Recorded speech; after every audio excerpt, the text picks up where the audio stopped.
Hola, nuestro cerebro ha evolucionado para instintivamente dirigir nuestra mirada a lo que es completamente diferente. Por eso, lo primero que notaste es que soy de color azul. Desafortunadamente, en realidad no soy azul, eso es un filtro. Ahora bien, este instinto existe y fue mejorándose porque nos permitía detectar con rapidez lo potencialmente peligroso. Una cara de rabia con intenciones ambiguas, una deformidad en la boca, una malformación genética, dos hombres besándose. Según vemos, esto debe ser parte de nuestro instinto, porque eso se sale de lo natural. Pero, ¿será que sí? Primero que todo, veamos que la naturaleza se define según la RAE como conjunto de todo lo que existe y que está determinado y armonizado en sus propias leyes.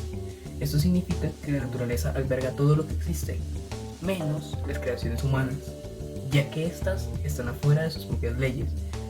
Digamos, una pareja heterosexual se compone de un hombre y una mujer y se siente natural desde el punto de vista biológico, pues porque estos dos individuos son aptos para llevar a cabo relaciones y procrear. Pero una pareja homosexual no entra en este veredicto, significa que no es natural. Por eso es que nos llama tanto la atención una pareja no hetero. Entonces, por no ser naturales, ¿merecen ser eliminados?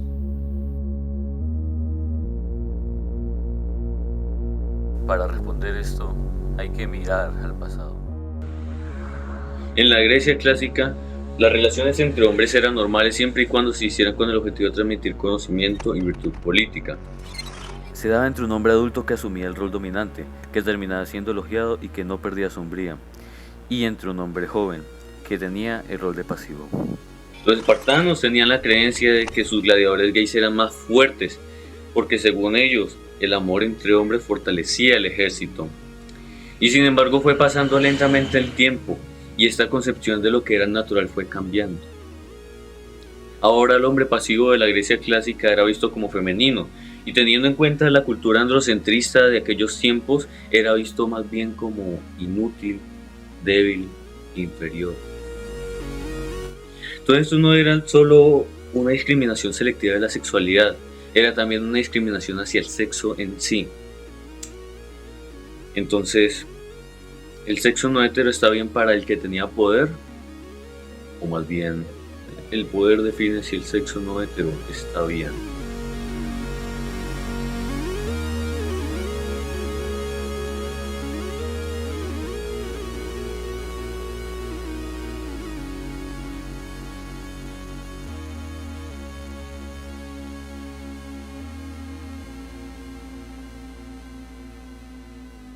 Todo eso se empezó a notar más con la llegada de un libro.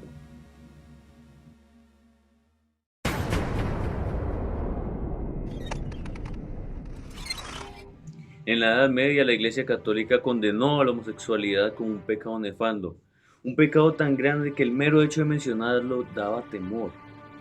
Y se dan casos como las persecuciones que se dieron en la Inquisición, donde la gente que salía de lo que era natural para la Iglesia eran quemadas vivas. Aquí la discriminación se justificaba por ideologías religiosas, pero también se justificaba por el miedo que se tenía a lo que era impuro, a lo que se salía del statu quo. Y solo hace 2 siglos se seguía evidenciando lo obvio. La medicina catalogó a la homosexualidad como una enfermedad mental. Pero ¿será de verdad que la homosexualidad es algo no natural? Pues resulta que la homosexualidad se ha manifestado en muchas culturas y distintas formas. En las civilizaciones indígenas precolombinas, por ejemplo, aztecas, quechua, maya, tupinambá, entre otros, había intimidad entre personas del mismo sexo, aunque los conquistadores trataron de erradicarlo mucho tiempo después. Pero más remarcable es que se han observado esas conductas en otras especies. Peces, ranas, pingüinos, carneros, macacos y 500 especies más han denotado conductas homosexuales entre sus grupos. Entonces en toda la historia, en el mundo y en la naturaleza ha habido tendencias homosexuales.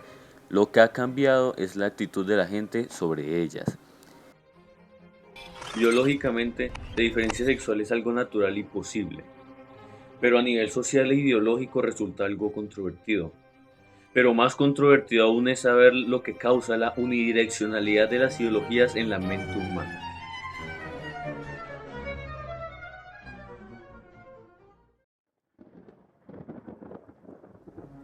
En la noche del 2016 se desató una masacre en el bar gay Club Pulse en la ciudad de Orlando, Florida, dejando así 50 muertos y 53 heridos, siendo considerada la masacre más grande en Orlando. Pero no solo fue una gran masacre, fue una masacre evitable. Porque a medida que aprendes sobre su perpetrador, Omar Mateen, descubres que ya había sido investigado varias veces por el FBI por lanzar amenazas a sus compañeros de causar incendios con ideas extremistas. Si solo fueran amenazas vacías, cualquiera lo tacharía como un loco sin fundamento. Sin embargo, en la noche del incidente se recordó al mundo lo que hay realmente detrás de los locos extremistas. Esa noche, a las 2 a.m., cuando ya se estaba por acabar la fiesta en el Club Pulse y las luces se iban apagando, abrió fuego Mateen.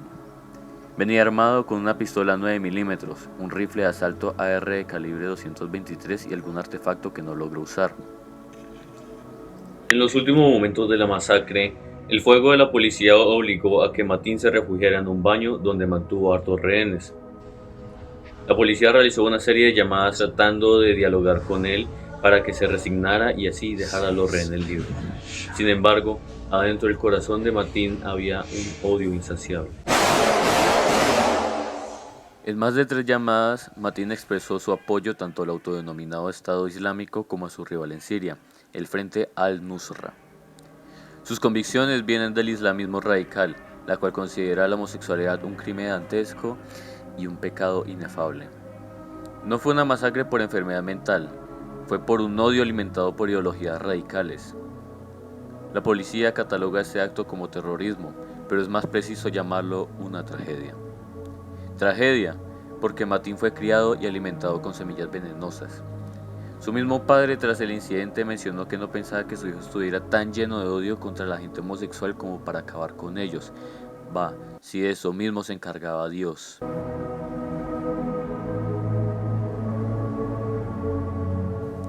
Las semillas de odio fueron creciendo en silencio, regadas por ideologías tóxicas, por miradas de desprecio, por voces que decían eso es pecado, hasta que un día el árbol cayó. Y bajo sus ramas quedaron 50 vidas. ¿Cuántos árboles más siguen creciendo ahora mismo? El ataque al Pulse no fue solo un acto de terrorismo. Fue el resultado de una mente envenenada por años de ideologías tóxicas. Pero el verdadero peligro no son los locos sueltos, sino las narrativas que los alimentan. Aquellas que dividen el mundo en puros e impuros y convierten la diferencia en excusa para la violencia. Mientras haya sistemas, sea por religiosos, políticos o sociales, que enseñen a odiar en lugar de entender, habrá más casos como el de Omar Mateen. Y muchas más víctimas. La pregunta no es cómo detener a un hombre con un rifle, sino cómo detener las ideologías que lo armaron. Pero solo hemos visto las repercusiones de las ideologías en la mente de las personas que las creen. Ahora tenemos que ver las repercusiones de esas ideologías en sus víctimas.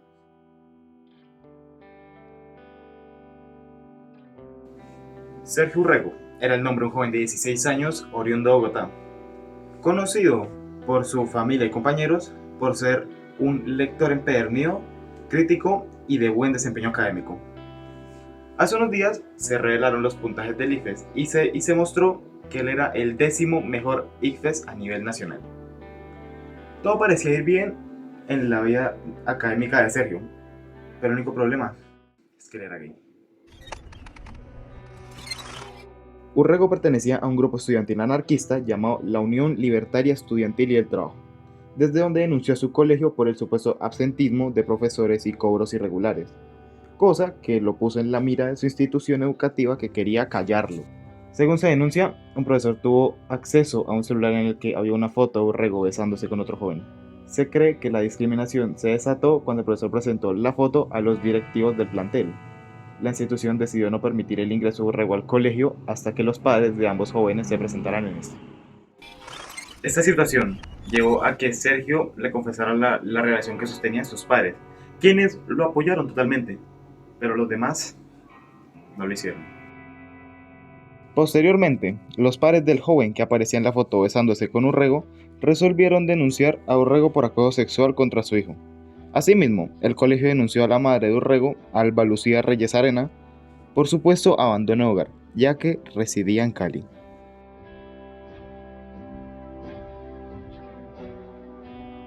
Tantas denuncias e infortunios ocurriéndole a Sergio hicieron que él cayera en una crisis nerviosa, por lo que a él lo internaron en una clínica de psiquiatría, donde confesó ahí mismo que se quería morir.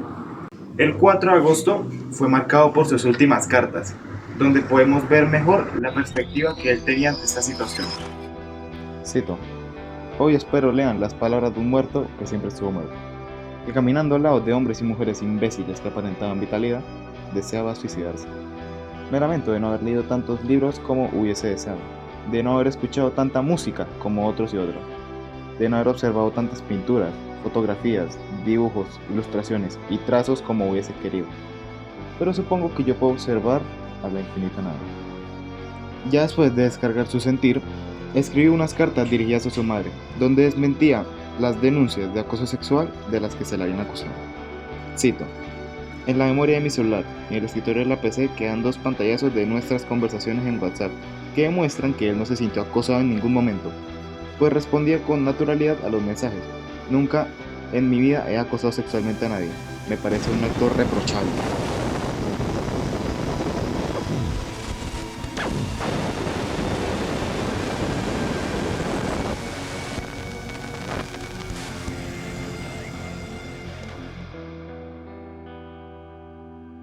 Urrego dejó sus últimas cartas, tomó sus últimos respiros, pisó sus últimos pasos y se tiró.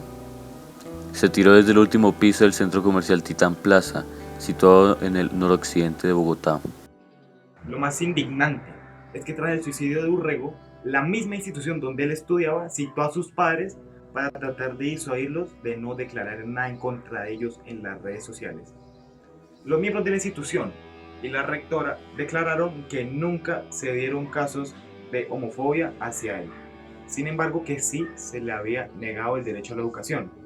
Pero esto es un argumento más de estúpido si recordamos que se le negó el acceso a la institución porque un profesor había encontrado y denunciado fotos de él besándose con otro hombre.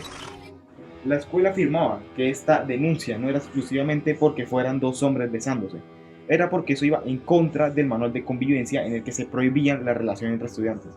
Pero eso no quita que se le haya dado la espalda de tal forma. Todo esto, junto a la denuncia por acoso sexual que le pusieron los padres de su pareja sentimental, convergen hacia una nueva perspectiva del origen de la discriminación sexual: el miedo al rechazo social.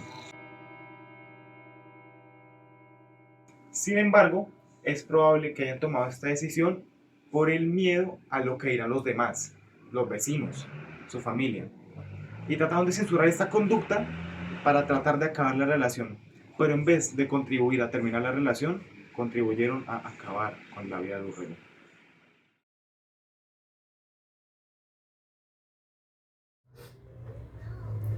En conclusión, esta discriminación se da muchas veces y especialmente en todas las veces por el miedo. El miedo a que no los veamos como nosotros los deberíamos de ver. El miedo a que no encajen en nuestros ideales o en nuestros gustos. El miedo a que nuestros hijos los vean a ellos de manera distinta.